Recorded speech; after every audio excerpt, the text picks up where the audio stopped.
Um,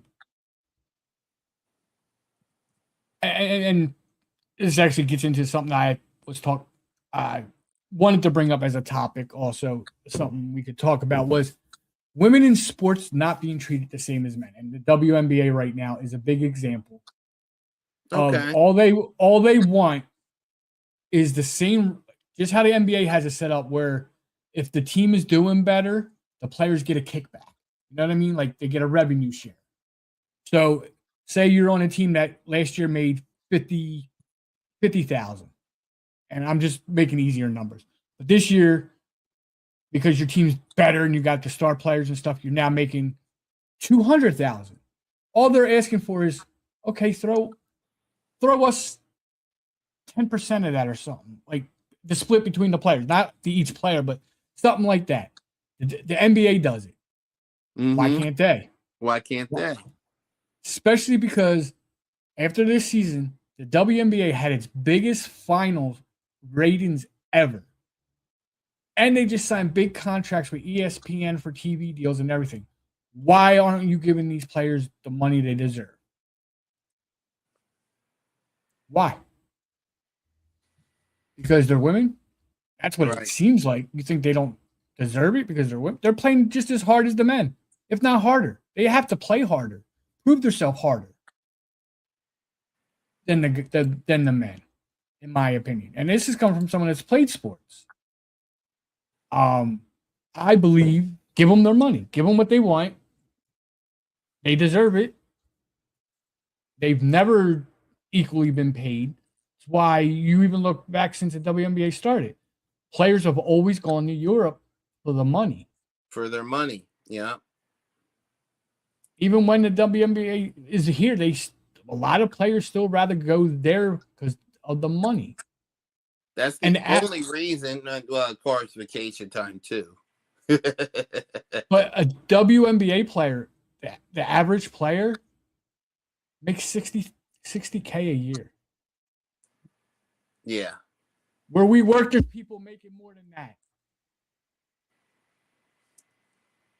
Preach, man, preach. I do not think it's fair. I want them to get their money. I 100% support the players. And it brings me to the second part of this is, and then this is something I was talking about with my coworker, Crystal. We were talking about it today. What were you and Crystal talking about? I want to hear this. It's about the WNBA stuff and stuff like that. It's the same line, but how women are sexualized instead of being judged on their skills.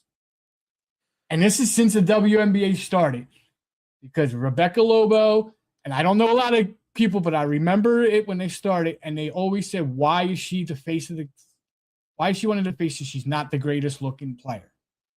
But you know what? She was one of the best skilled players. Yes, that's why.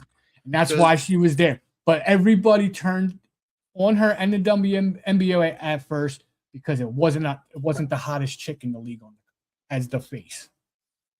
And it's been the same thing even with hockey. Women just now got their own league. They've had college and they've had Olympics.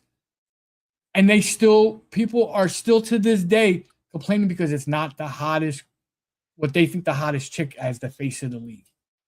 It's not about that. It's about the skill.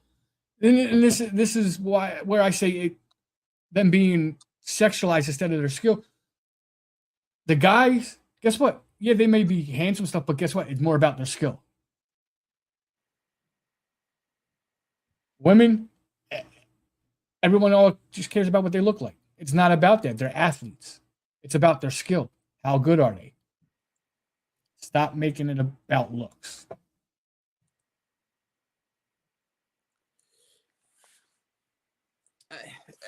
You're right. You're absolutely right. It should be not about looks. It'll be like the skills. Because, I mean, for the men, they don't look at that. Maybe because most of the viewers are men. And, women and plus sex sells. That's the marketing. It's sad, but that is how people view things in the world. And I get that, but you can still have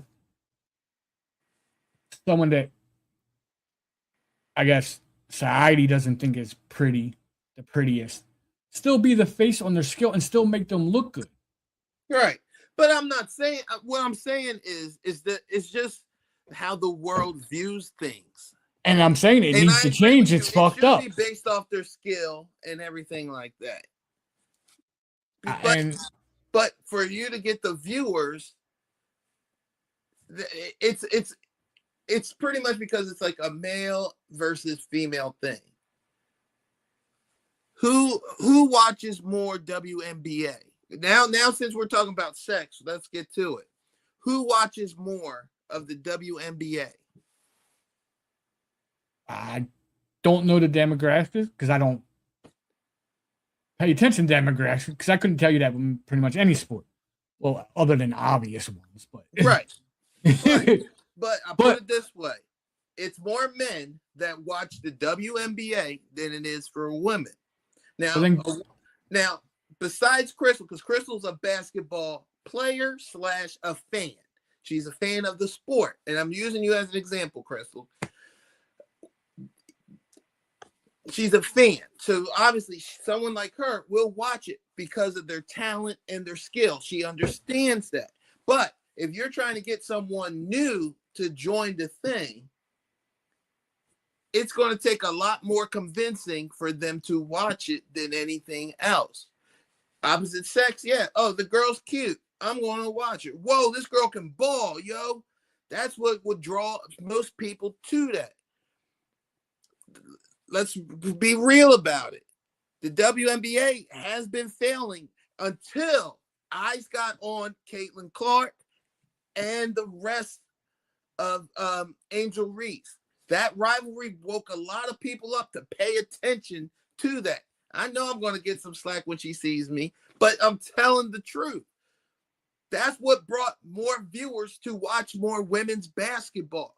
But that was about their rivalry and their skill and the rivalry, not about the sexuality. No. And that's what I'm trying to say. No. But Caitlin Clark is an ugly chick. There is nothing cute about that chick.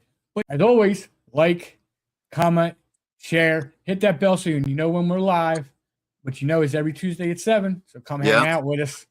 I'm just Josh. I'm Will the Thrill. And we'll catch you on the next one. Peace.